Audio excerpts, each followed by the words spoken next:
네, 오늘 요한복음 19장 17절에서 42절 본문으로 말씀을 같이 나누겠습니다.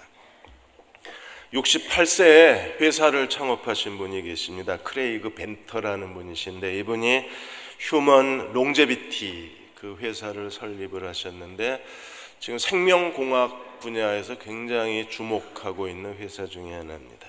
이 회사에서는 인간 장수에 대해서 연구를 합니다. 이 크레이그 벤터 이분은 아주 괴짜입니다.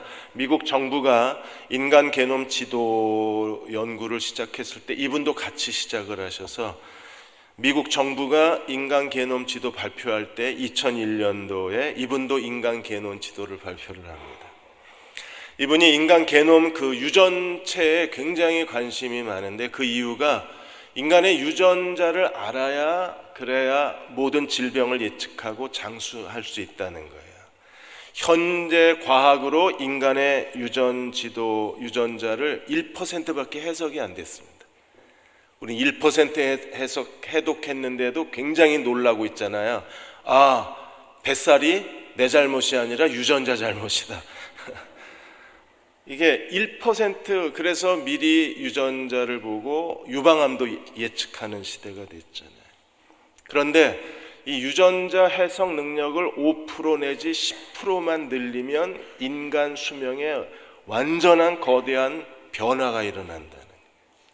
겨우 1% 지금 알고 있는 거예요. 5% 내지 10%만 알아도 인간 수명에 일대 변혁이 일어난다.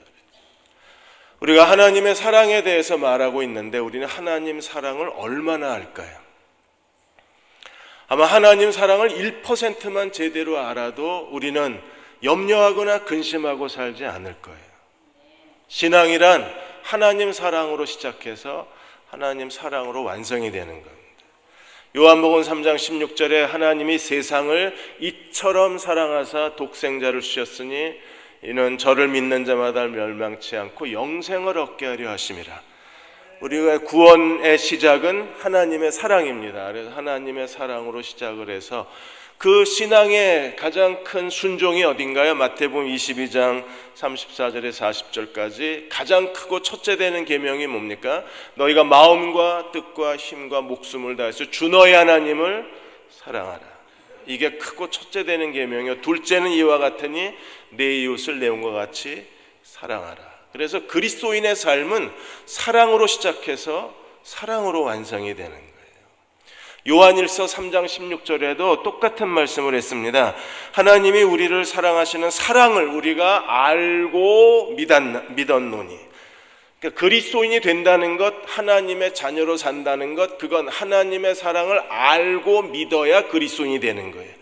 교회 다닌다고 그리스도인이 아닙니다. 같이 예배드리고 주기도문 외운다고 그리스도인이 아닙니다. 그 내면에 하나님의 사랑을 알고 믿어야만 됩니다. 알고 믿으면 그 다음에는요, 알고 믿었나니 하나님은 사랑이시라. 사랑 안에 거하는 자는 하나님 안에 거하고 하나님도 그의 안에 거하느니라. 우리가 사랑 안에서 살아야 합니다. 그러나 우리는 이기심과 교만과 자기 자신밖에 모르는 탐욕 때문에 다른 사람 사랑하는 게 정말 어렵습니다. 사람은 누구나 다 자기만 특별하다고 생각하고 살아요. 내가 특별하고 내 자식만 특별한 거예요. TV 화면에서 가끔 어떤 어머니들이 그러잖아요. 내 아들 얼마나 잘생겼냐고. 그런데 화면이 비치는 순간 어머니한테만 굉장히 잘생긴 아들이지 사회 보편적 기준으로 보면 그냥 평범한 아들이잖아요. 왜 이래요? 나만 특별한 거예요. 그래서 사랑하기가 정말 어렵습니다. 그래서 오늘 19장 30절에 예수께서 다 이루었다고 하셨을 때 주님이 도대체 뭘 다 이루신 거예요? 세상이 이렇게 엉망이고 교회는 다 분열이 되고 복음은 땅끝까지 증거되는 게 아니라 예수 믿는 사람들이 교회를 빠져나가고 있는데 다 이루었다. 뭘 다 이루신 겁니까? 우리로 하여금 죄에 대하여 죽은 자 하나님께 대하여 산 자로 거듭나게 하셔서 죄로부터 해방되고 다른 사람을 사랑할 수 있는 사람으로 만드신 것, 이걸 다 이루신 거예요. 그러므로 우리는 예수 그리스도를 믿음으로 말미암아 그리스도의 죽음과 부활을 통해서 다른 사람을 사랑할 수 있는 사람이 되는 게 중요합니다. 그러려면 먼저 하나님이 우리를 어떻게 사랑하셨는가를 제대로 알아야 돼요. 세 가지 장면이 있습니다. 첫째로 19장 16절에 빌라도가 최후 판결을 내렸는데 16절에 이에 예수를 십자가에 못 박도록 그들에게 내어주니라. 마지막 최후 판결이 무엇입니까? 예수는 십자가로 갈 것이다. 그래서 십자가형을 언도를 합니다. 십자가 사형이 언도되면 로마군인 4사람이 붙어요. 이 4사람이 예수님의 처형을 담당하는 사람들입니다. 이 4명의 군인이 예수님에게 십자가를 지우는데 세로막대는 처형장에 서 있고 가로막대만 지고 걸어가는 겁니다. 예수님이 자기가 져야 할 십자가 가로막대를 지고 가능한 먼 거리를 돌아서 처형장으로 갑니다. 그 모습은 마치 모리아산 같습니다. 아브라함이 이삭을 번제물로 바칠 때 그 번제에 쓸 뗄나무를 이삭이 등에 지고 갔어요. 예수님도 자기가 져야 할 십자가를 자기 등에 지고 가시는 겁니다. 채찍질은 정말 잔인하고 끔찍합니다. 채찍질을 맞다가 죽는 사형술도 많이 있습니다. 채찍 끝에다가 납덩어리에 쇠못을 박거나 아니면 날카로운 그 동물의 뼈를 매달거나 아니면 거기에 못을 매달아서 40에 하나가만 채찍을 맞으면 온몸이 다 너덜너덜해지고 사람이 피투성이가 되고 거의 정신을 잃습니다. 그리고 처형장에 가면 예수님을 이 손목 아랫부분에다가 못을 박습니다. 이 손목 아랫부분에다 못을 박고 매달아 놓으면 사람이 피를 흘려서 죽는 게 아니라 질식사를 합니다. 양쪽 손목에 의해서 횡격막의 폐 근육이 잡아당겨지면 사람이 숨을 못 쉽니다. 피를 다 흘리고 결국에는 호흡을 하지 못해서 비참하게 아주 지옥 같은 고통 속에 비참하게 죽는 게 십자가형입니다. 이 십자가 처형은 처음에 페르시아인들이 개발을 했습니다. 그러다가 카르타고인들이 십자가형을 좀 더 발전시켰고 이 십자가 처형을 가장 완벽하게 만든 게 로마 사람들이었습니다.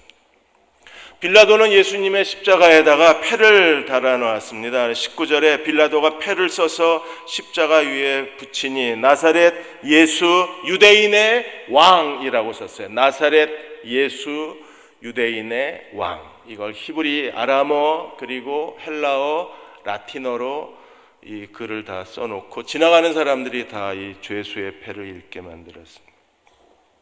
우리는 충격을 받습니다. 만왕의 왕으로 오신 하나님의 아들이 그 비참한 십자가에서 죽으셔야 합니다. 종려주일날 수많은 사람들이 종려나무 가지를 흔들며 보라, 유대인의 왕으로 오신 이를 크게 환영을 했어요. 빌라도가 재판장에서 19장 14절에서 보라 너희의 왕이라고 그렇게 선언을 했습니다. 그리고 그의 십자가에는 유대인의 왕이라고 쓰여져 있어요. 유대인의 왕으로, 만왕의 왕, 거룩한 왕으로 오신 예수께서 왜 십자가에서 죽으셔야 되나요? 왕과 십자가 정말 어울리지 않습니다. 무슨 민중의 반란이 일어난 것도 아니고 왕으로 오신 예수님이 왜 십자가에 죽으셔야 되나요? 갈라디아 3장 13절 14절에 이렇게 말합니다. 그리스도께서 우리를 위하여 저주받은 바 되셔서 우리를 위하여 주님이 십자가에 매달리신 이유가 어디 있어요? 저주를 받으시는 겁니다. 율법의 저주에서 우리를 속량하셨으니 기록되면 나무에 달린 자마다 저주 아래에 있는 자라 하였느니라. 우리가 받아야 될 율법의 저주를 예수님이 십자가에서 대신 저주를 받으신 거예요. 저주를 받으신 목적은 어디 있을까요? 14절에 이는 그리스도 예수 안에서 아브라함의 복이 이방인에게 미치게 하시고 우리에게 아브라함의 복을 주시고 어떤 복이요? 믿음으로 말미암는 칭의의 복을 우리에게 주시고 그리고 우리로 하여금 믿음으로 말미암아 성령의 약속을 받게 하려 하십니다. 우리를 대신하여 저주를 받으신 곳이 십자가입니다. 그리고 그 십자가의 죽음을 통해서 우리에게 아브라함의 복을 주시고 성령의 약속을 이루시기 위해서 예수께서 십자가에 죽으신 거예요. 여러분, 이 복을 받으셨나요? 성령의 약속을 받으셨습니까? D.L. 무디 목사님이, 그분이 젊었을 때 어느 날 한 집회에 참석을 해서 거기서 그 헨리 발리 설교자의 설교를 듣습니다. 헨리 발리 설교자는 젊은 사람들에게 크게 그 성령의 부흥을 일으키셨던 분이셨습니다. 그때 헨리 발리 목사님이 그 설교 가운데 이런 얘기를 했습니다. 하나님은 사람을 찾으시는데 어떤 사람을 찾으시는가? 하나님의 뜻에 자기 자신을 온전히 헌신하는 사람을 찾으신다. 하나님께 온전히 헌신할 수만 있다면 하나님은 그 사람을 통해서 놀랄 만한 일을 이루어내신다. 그날 D.L. 무디가 하나님 앞에 서원하고 결단합니다. 하나님, 내가 하나님 사랑으로, 하나님 은혜로 하나님께 온전히 헌신하는 사람으로 살겠습니다. 하나님이 내 인생을 통해서 무엇을 하실 수 있는지 보여주십시오. 우리가 잘 아는 대로 D.L. 무디는요, 공부 많이 한 사람이 아닙니다. 좋은 가문의 사람이 아닙니다. 그럼에도 하나님께 온전히 헌신했을 때 하나님은 D.L. 무디를 통해서 수백만의 영혼이 주님께로 돌아오게 하셨어요. 어떻게 이 일이 가능합니까? 아브라함의 복이 임하는 겁니다. 어떻게 이 일이 가능해요? 성령의 약속이 우리에게 이루어지는 거예요. 두 번째로 우리는 예수님의 복종을 주목할 필요가 있습니다. 예수님은요, 하나님 말씀을 응하게 하기 위해서 십자가의 모든 과정을 끝까지 순종하셨어요. 우리는 놀랍니다. 예수님의 십자가에서 일어나는 모든 일들이 일반 사형수들도 일어날 수 있는 일이라고 생각을 하는데, 그 우연히 일어나는 일이 아니라 그게 전부 성경에 예언이 되어 있다는 거예요. 더군다나 예수님의 이러한 십자가에 대한 예언의 말씀이 시편의 말씀이 있고 스가랴 말씀이 있는데, 여러분, 시편은요, 예수님 오시기 1000년 전의 사람입니다. 다윗이. 스가랴 선지자는요, 500년 전의 사람입니다. 그러니까 예수님 오시기 1000년 전에, 예수님 오시기 500년 전에 하나님은 선지자를 통해서 예수님이 십자가에서 어떤 죽음으로 죽게 되실지, 십자가에 어떤 일이 일어날지를 미리 예언하시고, 하나님이 예언하신 그 하나님 말씀이 그대로 이루어지고 있다는 거예요. 정말 무섭고 두려운 일이 아닐 수가 없는 거예요. 먼저 군인들이 예수님을 십자가에 못 박은 후에 23절에 보시면 그 옷을 취했습니다. 그러니까 사형수들의 입고 있던 옷은 군인들의 부수입이 된 거예요. 4명의 군인이 하나씩 다 나눠 갖고, 속옷은 통짜니까 속옷을 찢지 않고 24절에 군인들이 서로 말하되 이것을 찢지 말고 누가 얻나 제비 뽑자. 당연히 제비를 뽑아서 한 사람이 가져야죠. 그런데 이 일에 대해서 성경이 미리 예언이 됐다는 거예요. 그래서 이는 성경에 그들이 내 옷을 나누고 내 옷을 제비 뽑나이다 한 것을 응하게 하려 함이러라. 군인들이 이런 일을 하고, 어떤 일이요? 이미 성경이 예언된 일을 했다는 겁니다. 어디에 예언이 됐나요? 시편 22편 18절에 예언이 됩니다. 여러분, 5개 옷을 다 벗겨내면 예수님 완전히 벌거벗긴 채 십자가에 매달리세요. 그 수치스럽게 십자가에서 죽어가는 과정 속에 그 예수님의 옷을 벗기고 군인들이 이런 일을 할 거라는 게 이미 1000년 전에 예언이 됐다. 두 번째 장면은 28절로 가시면 예수께서 모든 일이 다 이루어진 것을 아시고 이미 하나님의 뜻이 이루어지고 있는 거예요. 예수님은 왜 오셨어요? 십자가에 죽으러 오셨고 지금 아버지의 일이 이루어져 가고 있는 겁니다. 그래서 예수님이 이 모든 일이 이미 이루어진 줄 아시고 성경을 응하게 하기 위해서 예수님 뭐라고 그러셨어요? 내가 목마르다. 이게 시편 22편 15절, 시편 69편 21절을 인용한 거로 우리가 보아요. 예수님은 요한복음 7장에서 뭐라고 그러셨습니까? 누구든지 목마른 거든 다 내게로 와서 마셔라. 나를 믿는 자는 배에서 생수의 강이 흘러나리라 그랬는데, 지금 내가 생명의 물을 주겠다고 말씀하신 하나님의 아들 예수님이 내가 목마르다고 외치고 계신 거예요. 그렇게 하신 이유가 어디 있습니까? 성경을 응하게 하시려고 그 일을 이루셨어요. 그리고 30절에 예수께서 신포도주를 받으신 후에 이르시되 다 이루었다 하시고 머리를 숙이시니 영혼이 떠나갔습니다. 그러니까 내가 목마르다, 다 이루었다, 이미 성경에 주님이 말씀하신 예언이고 그 예언을 십자가에서 끝까지 순종함으로 이루어내신 거예요. 우리는 요한복음 17장 4절에 예수님이 기도한 내용을 기억합니다. 아버지께서 내게 하라고 주신 일을 내가 이루어 아버지를 영화롭게 하였나이다. 하나님 말씀이 응답된 세 번째는요, 그 31절에 37절까지 내용인데, 31절에 이제 금요일 저녁 6시면 안식일이 시작이 됩니다. 그러자 유대 종교 지도자들이 빌라도에게 와서 시체들이 빨리 죽도록 다리를 꺾어달라고 요청을 해요. 이 시체들의 다리를 꺾고 빨리 죽게 하는 것을 크루리 프라기움이라고 얘기합니다. 이 크루리 프라기움은 쇠망치를 가지고 와서 십자가에 달려있는 죄수들의 무릎을 부셔버리는 거예요. 무릎을 부셔버리는 이유가 피를 많이 흘려서 빨리 죽으라는 게 아니라, 우리가 십자가에 예수님이 양 손목에 못을 박고 실제로 다리는 못을 박지 않습니다. 그나마 그게 자비예요. 왜냐하면 숨을 쉬지 못하니까 죄수가 무릎을 올리고 고개를 숙여서 숨을 쉬어야 돼요. 무릎을 올리지 않으면 숨을 못 쉬어요. 그러니까 빨리 죽으라고 산소호흡기 떼듯이 무릎을 부셔버리는 겁니다. 예수님 옆에 있던 강도들은요, 살아있기 때문에 무릎을 부셔버립니다. 무릎을 부셔버리면 어떤 사람도 10분 이상 20분 이상 생존이 불가능합니다.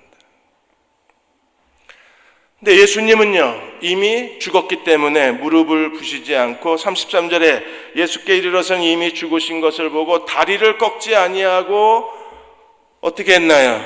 정말 죽었는지 확인하기 위해서 군인이 옆구리에 창을 찌르자 어떤 일이 일어났어요? 피와 물이 나왔어요. 이 피와 물이 나왔다는 것은요, 목격자가 있다는 겁니다.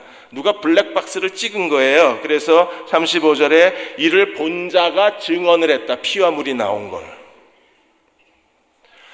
이 모든 과정도 이미 성경이 예언이 되어 있는 거예요. 36절에 이 일이 일어난 것은 그 뼈가 하나도 꺾이지 아니하리란 성경을 응하게 하려 함이라. 이게 시편 34편 20절의 말씀입니다. 그리고 출애굽기에 유월절 어린 양을 할 때 유월절 어린 양을 통째로 구워서 먹었잖아요.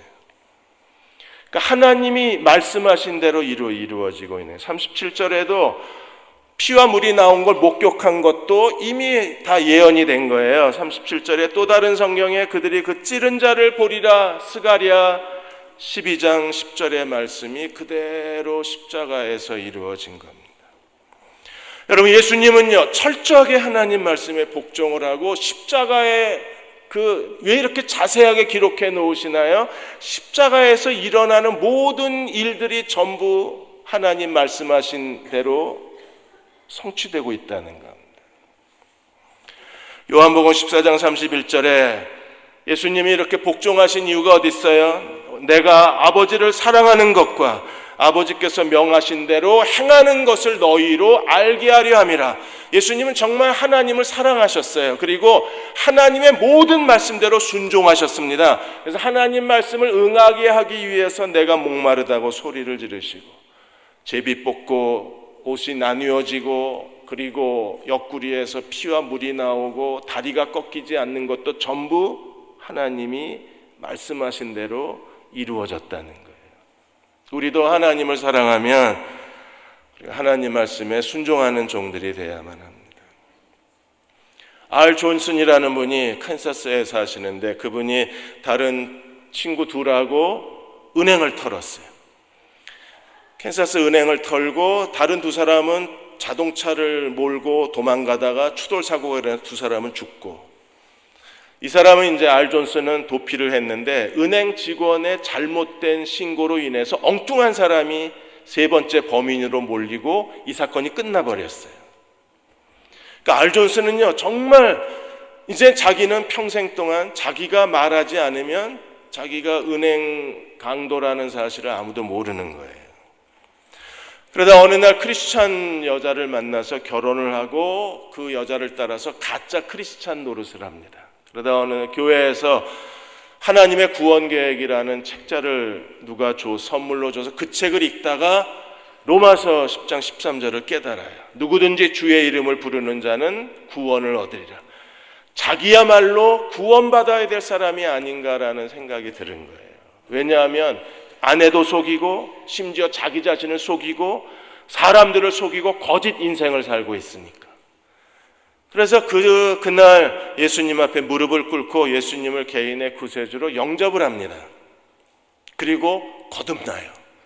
그리고 변화가 되기 시작합니다. 제일 큰 변화는 더 이상 거짓말하기가 싫은 거예요. 평생을 거짓말로 살았는데 이젠 거짓말하기가 싫은 겁니다. 거짓말에 대한 이 본능적인 저항감이 생기자 제일 크게 부딪히는 게 뭐예요? 자기가 은행 강도였다는 거죠. 심각하게 고민하다가 이제 더 이상 이렇게 가짜 인생을 살 수 없다고 생각을 하고 그가 결단하고 경찰서를 찾아가서 자기가 3번째 은행 강도라는 사실을 밝혀요. 알 존슨이 이 사실을 밝힐 때 미국 전역에 이 TV 생중계가 되고 심지어 캐나다 TV까지 생중계가 됐었어요. 그래서 체포를 당하고 재판이 열렸는데 공소시효라는 게 있잖아요. 이미 공소시효가 지난 거예요. 그래서 캔사스 법원이 이 사람에게 자유를 선언을 합니다. 그리고 무죄 석방이 됩니다. 자기 인생에 이제 새로운 인생을 얻은 거예요. 그래서 그 무죄 석방 받는 날 기자회견을 하면서 자기가 은행에서 훔친 돈을 3등분을 했는데 액수가 얼마인지 기억하고 있다. 내가 죽을 때까지 그 돈을 은행에다 갖겠다. 3 자녀의 아버지였는데 지금도 주유소 관리소장이에요. 그래서 정말 열심히 일해서 매달 그 훔쳤던 돈을 갖고 있는 겁니다. 무엇보다도 교회에서 크게 인정을 받고 교회에 정말 헌신된 종으로 살아가는 거예요. 여러분, 이렇게 순종할 수 있는 힘이 어디서 나와요? 하나님을 사랑하는 사람은 하나님 말씀에 복종하고 하나님의 뜻에 복종하고 하나님의 인도하심에 복종하는 거예요. 우리는 예수께서 십자가에 죽으시는 그 주변에 정말 충성된 사람들이 있었음을 발견하게 됩니다. 가장 크게 예수님이 십자가에서 자기가 사랑하는 제자에게 어머니를 의탁을 합니다. 그래서 19장 25절에 보시면 예수의 십자가 곁에 어머니와 이모가 있다 그랬어요. 이모가 누군가? 마태복음 27장 56절에 보시면 이 이모가 야고보 요한의 어머니라고 우리가 추정을 합니다. 그러면 예수님하고 야고보 요한은 사촌간이 되는 거예요. 이모가 왔고 그리고 자기 어머니 마리아가 왔고 그리고 그 어머니 옆에 이제 사랑하는 제자 자기 사촌이죠. 요한이 서 있는 거예요. 그때 예수님이 뭐라 그러셨어요? 26절에 제자가 곁에 서 있는 걸 보시고 자기 어머니에게 말씀하시되 여자여 보소서 아들이니이다. 우리가 이 장면이 이해가 안 됩니다. 왜요? 예수님에게는 이미 동생들이 있었잖아요. 예수님의 형제들이 있었어요. 그래서 예수님이 귀신 들렸다고 그랬을 때 형제들이 예수님을 찾으러 왔었잖아요. 그럼 당연히 예수님이 죽으면, 예수님이 떠나가시면 누가 어머니를 돌봐야 돼요? 동생들이, 가족이 있잖아요. 가족이 다 죽었나요? 그런데 왜 요한에게 맡겼을까? 그리고 요한에게 그 어머니에게는 뭐라고 그래요? 26절에 예수께서 자기의 어머니와 사랑하시는 제자가 곁에 서 있는 걸 보시고 자기 어머니에게 이르되 여자여 보소서 아들이니이다. 제자에게 뭐라 그랬어요? 27절에 보라 내 어머니다. 왜 그러셨을까요? 네슬린 뉴비기는 요한과 어머니는요 이제 새로운 하나님의 가족이 되었고 새로운 하나님의 공동체의 사람이 된 거예요. 그러므로 예수님은 그 새로운 공동체가 마리아가 어떤 분인가를 기억해 주길 원했던 겁니다. 여러분, 마리아가 없었으면 예수님이 이 세상에 오실 수가 없었어요. 마리아가 주의 계집종이오니 말씀대로 내게 이루어지이다. 기꺼이 자기를 하나님께 내어드렸기 때문에 예수님이 성육신하실 수 있었고, 예수님이 그 천사들의 예언과 모든 그 곁에서 끝까지 사랑과 헌신과 희생으로 주님 곁에 있었기 때문에 오늘 마침내 예수님이 십자가에 못 박아 죽을 수 있는 거예요. 예수님이 십자가에 죽으셔야만 모든 사람을 자기에게로 이끌어내실 수 있는 거잖아요. 그러니까 예수님이 이 땅에 사람으로 오셔서 십자가의 죽으심으로 하나님의 구원을 완성하실 수 있는 절대적인 그 가능성 중에 하나가 어머니예요. 그래서 어머니를 사랑하는 제자에게 특별히 의탁을 하는 겁니다. 오늘도 하나님께서는요, 하나님 나라가 여기까지 확장되는 데에 하나님께 온몸으로 헌신된 사람을 하나님이 귀중히 여기시고 하나님이 그들에게도 특별한 대우를 하시는 거예요. 또 다른 한 사람이 있습니다. 아리마대 요셉입니다. 그래서 38절에 아리마대 요셉은요, 부자에다가 공회 회원입니다.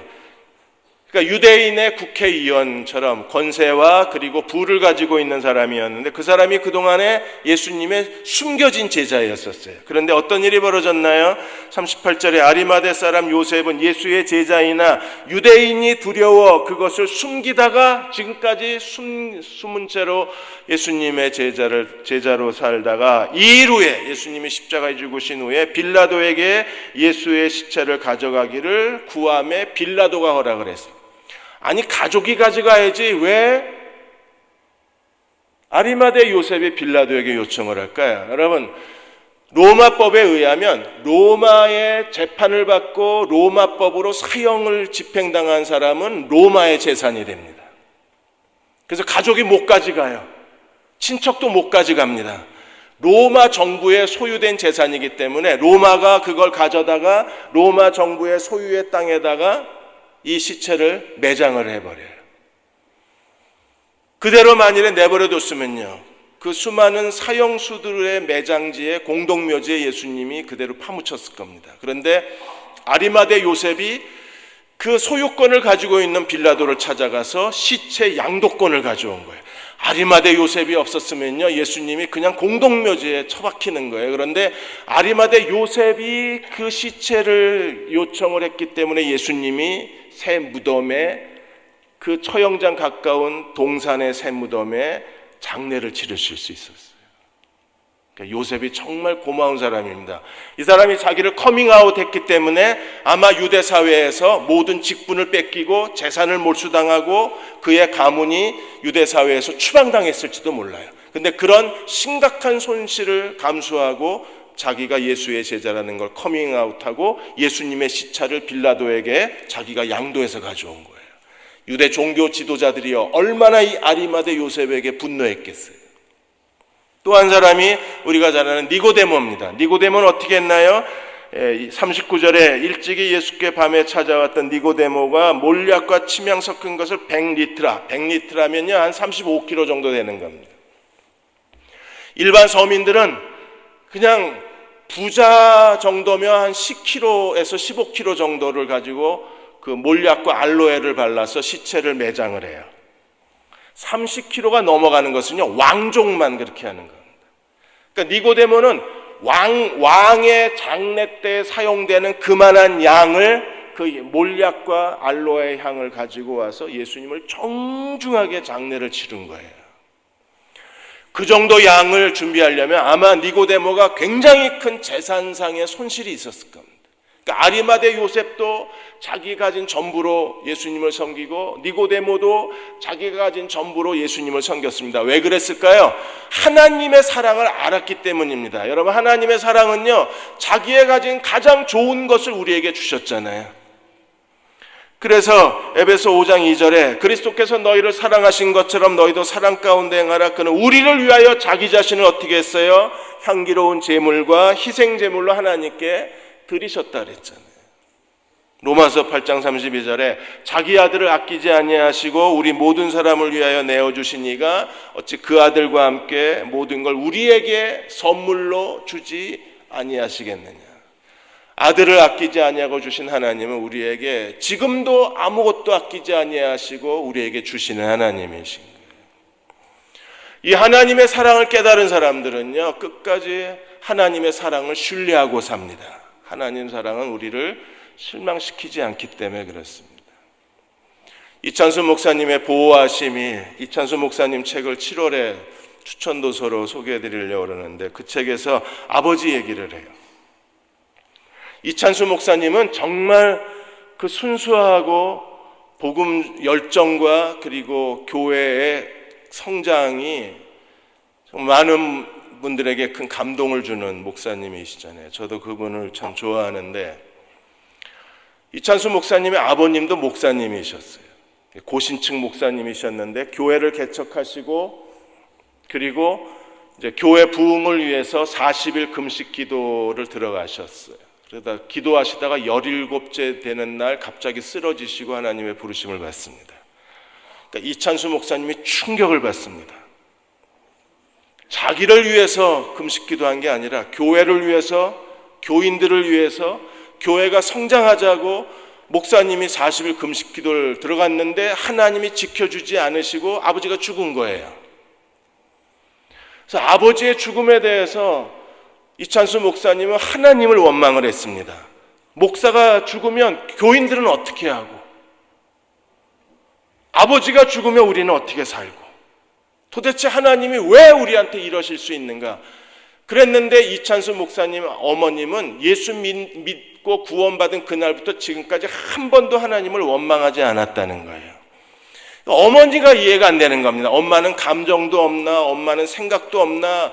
남편이 금식 기도하러 갔다가 시체가 돼서 돌아왔는데 엄마는 뭐가 괜찮다는 건가? 아버지가 저렇게 죽어도 엄마는 상관없다는 건가?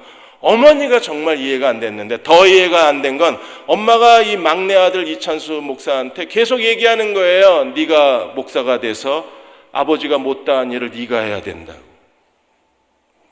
결국에 어머니의 기도 때문에 이찬수 목사님은 나이 30에 이제 목사가 됩니다. 그리고 지금 생각하니까 지금의 자기가 이 하나님께 놀랍게 쓰임받는 것은 자기가 뛰어나서가 아니라 아버지의 기도의 열매를 자기가 누리고 있다는 사실을 깨달아요. 정말 죽을 것 같은 어려운 시절이 많이 있었는데 그 어머니가 가장 좋아했던 찬송이 310장입니다. 아, 하나님의 은혜로 이 쓸데없는 자 왜 구속하여 주는지 난 알 수 없도다. 내가 믿고 또 의지함은 내 모든 형편 잘 아는 주님 늘 보호해 주실 것을 나는 확실히 아네. 내 모든 형편 잘 아는 주님 늘 보호해 주실 것을 나는 확실히 아네. 아버지가 죽고 난 뒤에 교회에서는요, 이 사모님하고 자녀들을 내쫓아 버립니다. 그래서 길거리에 나앉아요. 그때부터 정말 험악한 인생이 시작이 됐대요. 그런데 하나님은 놀랍게도 이 찬송가 가사처럼 형편을 잘 아시고 하나님이 늘 돌보아 주셨다는 거예요. 그래서 오늘의 나는, 오늘의 이찬수 목사는 어머니의 기도 때문이고 오늘의 이찬수 목사는 아버지의 기도 때문이라고 고백을 하고 이렇게 말합니다. 인생에 힘든 일들이 있지만 결국에 시간이 지나서 되돌아보면 그게 다 퍼즐 조각처럼 하나님의 영광을 만들어내고 있다고. 그렇습니다. 어느 날 되돌아보면요, 인생에 정말 이해할 수 없는 많은 일들이 하나의 퍼즐 조각처럼 끼워 맞추게 될 때 우리는 비로소 하나님이 무엇을 하고 계신가를 깨달을 수 있는 거예요. 사랑하는 여러분, 하나님의 사랑을 기억하고 사십시오. 하나님의 사랑 안에 사는 법을 배우십시오. 그분은 우리에게 가장 좋은 것을 주시고 최고의 것을 주시고 우리의 인생에 가장 아름다운 것을 만들어내시는 하나님이십니다. 우리가 끝까지 순종하고 갈 수만 있다면 하나님은 그 일을 이루어내실 거예요.